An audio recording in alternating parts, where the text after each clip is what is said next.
Donc dans cette vidéo, on va voir comment j'ai réussi à résoudre le problème d'authentification. Donc je vais remettre en place les choses parce que sinon ce que je vais dire ne va pas être bien compris. Donc ça, je le mets ici. Voilà, donc comment ça se passe? La personne se log.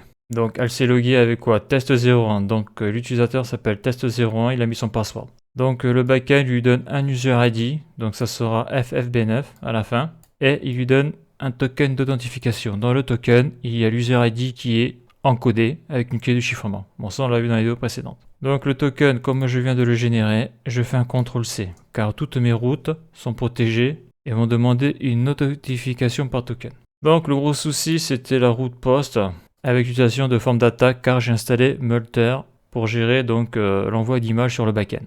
Donc on va voir déjà ce qui marche bien et ce qui est facilement compréhensible. Donc là je vais faire une requête sur le body en row. Donc là j'ai mon user ID. Donc là comme mon token d'authentification je viens de le changer. Donc là je suis bien sur token. Là je sélectionne, je fais un CTRL V. Là j'ai le nouveau token et j'envoie. Donc on voit que l'objet a été enregistré dans la base de données. L'authentification s'est bien passée.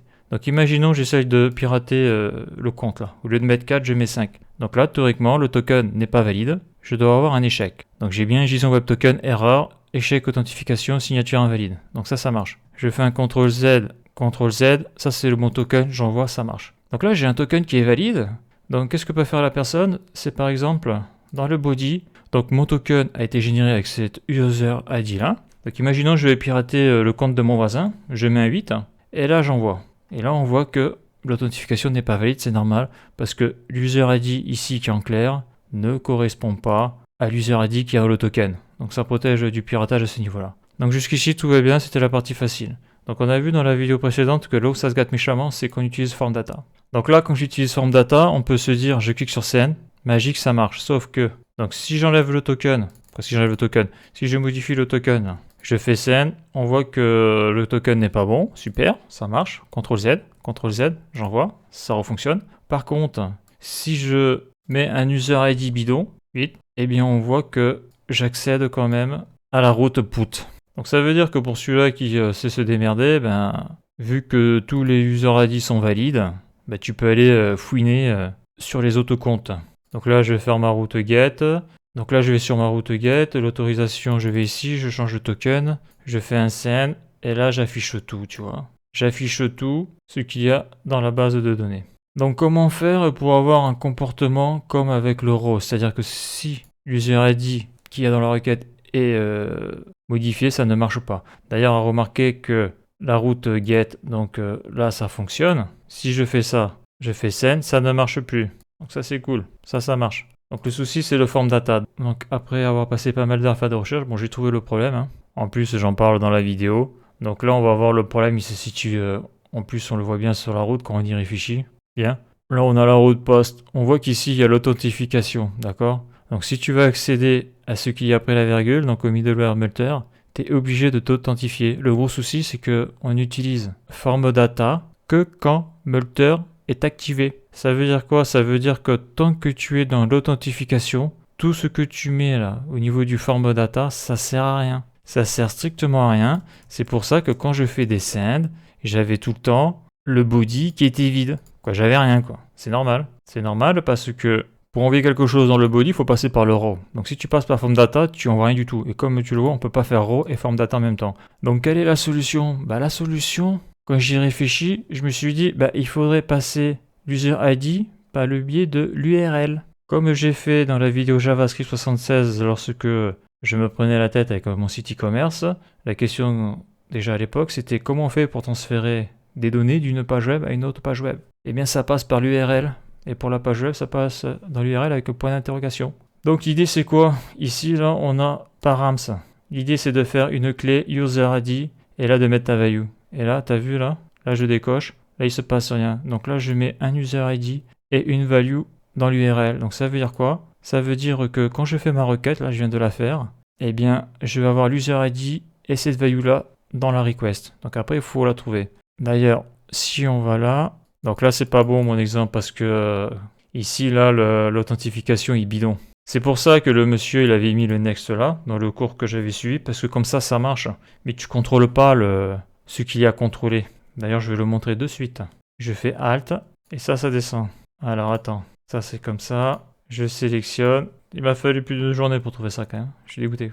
CTRL S, j'envoie une requête. Et là, échec authentification. Bah ouais, parce que quand j'envoie mes données par le biais du form data, ici, eh bien tant que t'es pas dans le middleware Multer, tout ça, c'est comme si tu mettais rien. C'est grâce à ça que je me suis débloqué la situation. Et là, si je vais jeter un œil au niveau de la request, donc voilà, je vais faire CTRL F et je vais marquer, je vais mettre ici, là, je vais me prendre le numéro. Quoi, je vais prendre ça. Je vais prendre ça, voir si je le trouve comme ça. CTRL C, CTRL V. Voilà. Là, tu vois que post, donc ta fiche user, blabla, elle est ici. Donc attends, il y a un autre truc. Voilà, tu l'as aussi là, URL. Là, j'ai mon URL. Donc là, j'ai mon user ID, donc il suffit de le récupérer. Tu l'as à plusieurs endroits. Hein. Tu l'as ici, tu l'as ici. D'ailleurs, c'est là où je l'ai récupéré. Et tu l'as ici. Donc moi, je vais aller chercher dans Original URL. Donc voilà, et en plus, ce code-là, il est bidon parce que là, il y a marqué Reg Body User ID et là, tu fais une différence entre Reg Body User ID et le token décodé, alors que tu peux faire ça, ça ira plus vite. Donc tout ça, c'est du caca, j'efface. Voilà. Donc ça veut dire quoi? Bah ça veut dire qu'il y a deux cas à gérer. Il y a le cas où j'ai fait une requête put, où je fais une requête post avec un body et un row. Il n'y a pas d'image à envoyer. Et j'ai le cas où je fais une requête post et j'ai un fichier image à gérer, comme ici. Là, je clique là. Là, je sélectionne ma photo de profil, ouvrir, voilà. Donc ça, tu es obligé de passer par form data. Et d'ailleurs, quand on avait vu sur NPM Multer, c'était écrit qu'il fallait toujours passer par du form data. D'ailleurs, il y a le headers aussi, le content type multiform data qui est ici. Donc voilà, donc au niveau du code, donc là maintenant il y a plein qui marche. Hein. Donc le premier objectif va être de récupérer l'URL. Et on le voit, l'URL ici, là, hyper important. Moi, je vais récupérer original URL. D'accord. Et tu vois qu'ici, il n'y a rien. Donc là, tout ça, c'est dans la request. Donc ça, c'est bien de le voir. Donc c'est pour ça que c'est bien aussi d'afficher la request et de se promener dedans pour voir tout ce qu'il y a à l'intérieur. Parce qu'à partir du moment où tu as une requête, tu as tout dedans. C'est pour ça que je ne comprenais pas pourquoi je ne trouvais pas ces données-là. Ben, c'est normal parce que pour que ça marche, ça, il faut que le middleware Multer soit activé. Et tant que tu n'as pas passé l'authentification, les fonctions du Multer ne sont pas activées. Donc ça risque pas de marcher. Et ça, il m'a fallu une journée pour le trouver tout seul en me prenant la tête. Là, impossible de trouver des infos sur YouTube ou ailleurs. Et impossible de trouver quelqu'un sur un forum capable de dire que quand tu fais une requête post avec Postman, et si tu as une roue qui est protégée par une authentification par token, eh bien, il faut que tu mettes l'user ID dans l'URL. Ça, personne ne me l'a dit, ça. Donc là, je vais faire un console log de... Alors, ça, c'est hyper important. De rec. Point. Et ici, là, original URL. Parce que l'objectif va être de récupérer l'URL dans un premier temps, et après ça va être de récupérer l'user ID qui est ici, que je transmets par le biais de l'URL. Voilà, je fais un CTRL S, et donc après, là ça va être facile, hein. Console.log. Donc là, ce qui est hyper important à comprendre, c'est que là, je suis à la racine de la request. Donc là, je fais rec, point, et après, je vais chercher ce qu'il y a dans la key original URL. Je fais un CTRL C, CTRL V, je fais un 2 points, je fais un CTRL S, et j'envoie une requête pour voir si ça marche mon truc. Je descends. Et là, on voit que dans le body de la request, j'ai undefined, vu que je passe par form data. Par contre, maintenant, dans reg.originalURL, j'ai, et c'est magique, l'user ID avec le bon user ID que je viens d'envoyer. Donc ça, bien sûr, ça sera envoyé par le front. Lorsque la personne voudra envoyer une photo, eh bien, il y aura une fonction pour ça, pour faire ça. Et si la personne veut juste modifier des champs, il y aura une autre fonction pour ça. Donc maintenant, l'objectif, et ça on l'a vu avec le token, ça va être de récupérer que le numéro ici. Là. Et ça, on l'a vu avec la fonction split.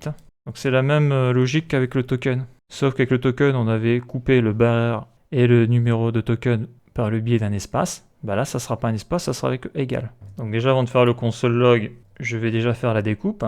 Donc user ID, params, URL. Voilà. Donc là, qu'est-ce que je fais? Je fais un rec, je fais un CTRL-C pour pas me planter, CTRL-C, CTRL-V, et après je fais un point split, et là je vais splitter où ça? Je vais splitter au niveau du égal, et comme on l'avait vu quand on fait ça, on obtient un tableau.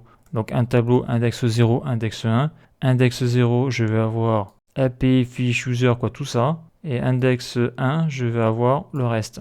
Donc là je mets index 1, point virgule, je fais donc un CTRL-C de ça, CTRL-C, CTRL-V, point virgule, CTRL-S, et j'envoie une requête pour voir si ça marche. Voilà, j'envoie, et là, magique, j'ai mon user ID. quoi, j'ai l'ID. Donc à partir du moment où tu as ce numéro-là, après il suffit juste de faire la petite fonction ou la petite boucle qui va bien pour faire le contrôle.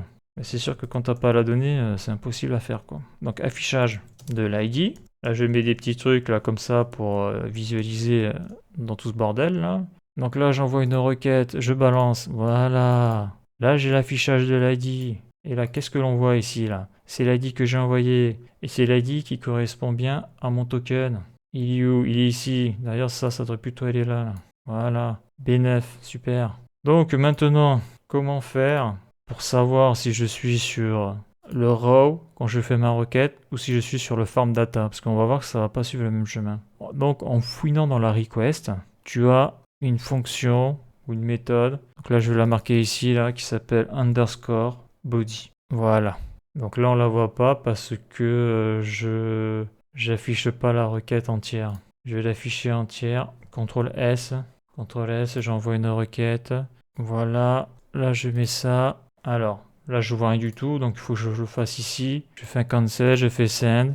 Voilà. Donc, quand tu passes par body raw, ici, là, tu auras underscore body qui sera true. D'ailleurs, tu le vois, le body. Le body est rempli, tu auras true. Si tu passes par form data, il n'y aura rien. Donc on fera des tests en réel après si ça marche bien mon truc, hein. Mais j'ai déjà fait des tests, ça marche. Donc je fais un if, donc rec, point, parce que là je suis sur la request, je suis à la racine, et là c'est point underscore body. Donc l'idée ça va être quoi? Si rec body est égal à true, donc ça veut dire que si je passe par body raw, donc ça veut dire que je n'envoie pas d'image, je veux juste modifier des champs. Donc là je vais marquer pour me repérer console.log rec.body est à true. Je le mets comme ça pour bien le visualiser. Voilà. Donc s'il est à true, eh bien je vais donc exécuter le code qu'il y a ici. Donc le code que j'ai ici, il y a deux cas possibles. Soit dans le rec body user ID, j'ai le même token que dans le user ID decoded token. Et alors j'applique le middleware suivant, donc je mets next pour après aller voir du côté de Multer. Ou alors c'est pas bon et là il y a une erreur d'identification. Donc là je fais un if. Donc là je me prends pas la tête, je refais un if. C'est pas compliqué. Si c'est bon, eh bien je passe ici. Si c'est bon, quoi, je vais faire des implications de if. Après je verrai si je fais après un truc plus propre avec des switch case. Mais déjà on va voir si ça marche mon truc. Donc je fais un rec.body.user ID. Donc là en gros là ce que je suis en train de reprendre c'est ça là. Rec.body.user.id. Il est là. Donc là, il n'y a pas d'embrouille, il y est, ça va marcher ça. Si, donc là, je ne vais pas faire comme ce qu'il y avait avant, si il est strictement égal à user ID decoded token, donc c'est pas compliqué, hein, strictement égal, ça veut dire qu'il faut que les deux soient identiques. Hein. Donc si ça c'est bon, alors je dis que tu peux aller voir faire un petit tour au niveau du middleware Multer. Sinon, else, je vais marquer console log. Déjà ça c'est pour moi, ça c'est pour voir sur le côté. Erreur authentification. Et là, je vais marquer body, raw. Voilà. Et donc, après ça, j'affiche le message d'erreur, throw, erreur, identification, user ID. Voilà. Donc, si ça c'est bon, je vais exécuter tout le code qu'il y a ici. Et si c'est pas bon, je vais exécuter. Alors, je vais peut-être faire un peu plus de place pour que ça soit plus lisible. Je vais exécuter le code qu'il y a là. Voilà. Donc, c'est vrai qu'on y a des différents briquets, c'est mieux de mettre un switch case. Mais déjà, on va faire ça. Donc, voyons, je fais un petit test vite fait. Là, je suis sur le body raw. Est-ce que ça marche? Ça marche pas. Est-ce que j'ai le bon token? Donc, body raw, ça, je le désactive. C'était le 9, je me mets là. Donc, cool. Ouais, mais attends, il faut que je finisse ce truc là. Parce que j'ai mis un else. Là, je fais un send. CTRL S. Ouais, mais déjà, là, ici, il y a une erreur. Attends, CTRL S. Ouais, voilà. Donc, déjà, il y a une erreur. Bah oui, j'ai mis un else. Attends, que je me plante surtout pas de... Là, je suis... Là, j'ai mon if else. Non, il n'est pas à la bonne place en plus. CTRL X, il doit être là. CTRL V, voilà. CTRL S, voilà, il n'y a pas d'erreur, super. Donc là, je fais un petit send et ça fonctionne. Je mets un chiffre bidon. Ici, là, je mets un 8 et ça doit plus marcher. Génial. Je remets un 9, ça marche toujours. Et si je supprime le token, si je change un chiffre, ça ne marche plus. Super. Voilà, donc ça c'est bon, ça fonctionne. Donc maintenant que j'ai fait ça, il va falloir que je m'occupe de la partie form data. Donc voilà, donc ça je vais marquer même un petit commentaire là. Contrôle quand ça passe par body raw. Voilà, et là je vais faire le else. D'ailleurs je vais me faire un else if, parce que c'est ça tu vois. Si ça c'est pas bon, alors je passe au else, si, et je remets un if dedans. parce qu'il va y avoir encore un autre else. Donc, bien sûr, ça c'est pas bon, ça c'est bon, ça c'est bon, ça c'est bon. Je remets un else, ça c'est bon, voilà. Ça va être pour dire que... Non, attends, on va voir. Donc là, qu'est-ce qu'il faut que je fasse? Ben, il faut que je fasse comme ici, sauf que... Donc ça bouge pas, ça. Ça ne bouge pas. Sauf que là, ben, je vais pas mettre regbody user ID, parce que comme on l'a vu avec form data, j'y ai passé une journée dessus. Le regbody, il est vide. Donc il va falloir aller chercher celui-là. User ID params URL. Je me mets ici. Donc, si user ID params URL est strictement égal à user ID qu'il y a dans le token, eh bien tu vas passer au middleware suivant. Sinon, bah là tu vas marquer une erreur. D'ailleurs, je ne vais pas marquer de console log là, parce que ça devrait marcher. Hein, vu le temps que j'ai passé dessus. Erreur, identification, form data. Comme ça, moi je sais que identification URL params form data. Comme ça, moi je comprends. Donc contrôle quand ça passe par le body, voilà. Et là je vais faire, pour que ça soit plus clair, contrôle quand ça passe par form data. Donc bien sûr, entre parenthèses, je vais marquer, si jamais j'oublie que c'est multer, je vais marquer en majuscule image et je vais marquer params URL. Voilà. Donc est-ce que j'ai été bon sur ce coup-là? Je mets ça, là ça manque de point virgule, c'est bon. Est-ce que ça plante? Voilà, ça plante, comme par hasard. CTRL S. Alors elle est où la boulette? Missing catch or finally. Ouais, d'accord, ouais. Donc j'ai bouffé un catch. Donc là j'ai le try, catch. C'est quoi son problème? Il y a une On dirait qu'il y avait une... C'est quoi? On dirait qu'il y a une accolade en trop, CTRL S. Waouh, super, ça marche. Donc le verdict, après je reviendrai sur l'autre pour voir si ça marche toujours mon truc. Donc voilà, donc là je suis sur le body, là je vais passer sur form data. Je ne mets pas param, ça doit pas marcher. Voilà, échec authentification, c'est ça que je veux voir. Maintenant je mets l'user ID, j'ai le bon token, je fais ma demande et ça fonctionne. Donc là l'authentification a fonctionné, je suis passé du côté Mulder et du contrôleur. Et là après c'est un autre problème, mais ça c'est encore autre chose. Ça va être facile à gérer ça. Là il ne trouve pas les chemins, donc ça c'est facile à gérer. En tout cas au niveau où j'en suis, en tout cas par rapport à la web API que je fais. Donc maintenant ce que je veux voir c'est ça moi. Donc là imaginons, là, le gars est connecté avec un token, il essaye de pirater un autre compte. Il change l'user ID, son token est valide, mais il met un autre user ID. Et là échec authentification, ça fait plaisir ça. Contrôle, là j'ai fait une boulette là. J'ai effacé le truc, j'envoie, ça ne marche pas. Donc là, il faut que je récupère l'user ID. Donc l'user ID, il est ici. Je fais un CTRL-C. Je reviens sur post. Je remets ici. J'envoie la requête. Ça fonctionne. Maintenant, je vais contrôler si je trafique le token. Je trafique le token. J'envoie. Échec token. Super. CTRL-Z, envoyer. Donc je réactive les params. Donc c'est vraiment magique les params. Hein. C'est que tu transmets l'user ID dans le mail. Voilà, super, il y a tout qui marche. Donc maintenant, je vais voir si ce que j'avais fait avant fonctionne toujours, parce que c'est ça le problème en programmation, c'est que tu modifies un truc d'un côté, et de l'autre côté, ça marche plus. Donc là, l'user ID, bah là, il est carrément dans le body, là. Là, je balance. L'objet est enregistré dans la base de données. Là, chez l'autre, c'est pas enregistré dans la base de données à cause de l'image. Il y a un souci de paramétrage, mais ça, je vais m'en occuper plus tard. Là, je remets, ça refonctionne. Et là, si je touche au token... Là, je vire un chiffre. Est-ce que ça marche? Ça marche plus. Je fais un CTRL Z. Je balance. Ça marche. Nickel. Donc, bien sûr, tu vois, j'ai laissé le params. Mais en réalité, là, le contrôle ne passe pas par la même variable. Donc, que je le mette ou pas, ça change rien. Après, la question que je me suis posée, c'est que peut-être qu'il est plus intelligent de tout passer par l'URL. Comme ça, au moins, au niveau du code, j'ai pas besoin de gérer un user ID params URL et un request body user ID. Donc là, bah, c'est super, tout fonctionne. Donc là, le code, c'est vrai que quand tu fais des if, else, if, bon, c'est pas compliqué à comprendre, hein, il faut voir qu'il y a plusieurs étages. Donc après, bah, tu pourras regarder de nouveau les deux dernières pour le problème.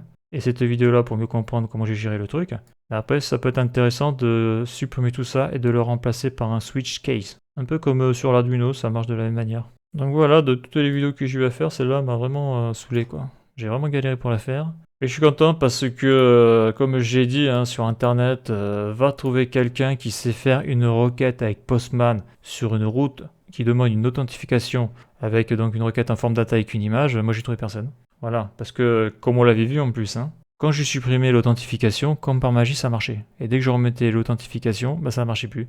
Donc c'est normal d'accéder à Multer tant que tu t'es pas authentifié. Et Multer utilise donc la requête forme data que si et seulement si Multer est activé et c'est pas possible si tu ne passes pas l'authentification. Voilà, donc la suite dans la prochaine vidéo.